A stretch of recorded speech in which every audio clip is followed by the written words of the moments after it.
You're welcome That is to the beautiful. garden of It's, Mrs. Shilpa.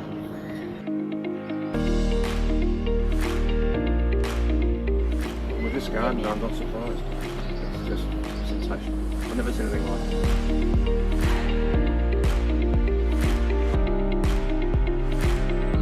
Here I have used your Weathertex to my full satisfaction because I can carve anything I want that comes to my mind.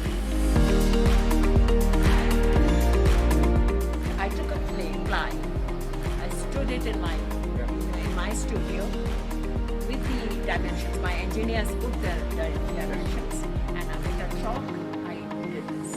So this was my idea of having it on top and with the frosted glass. So it creates a kind of a continuity. The fourth station is also Weathertex.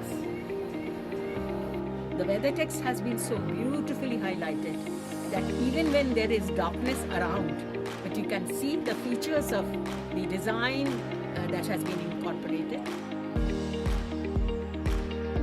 Mainly what I find is with the designs, the texture of the original Weathertex, which is absolutely breathtaking.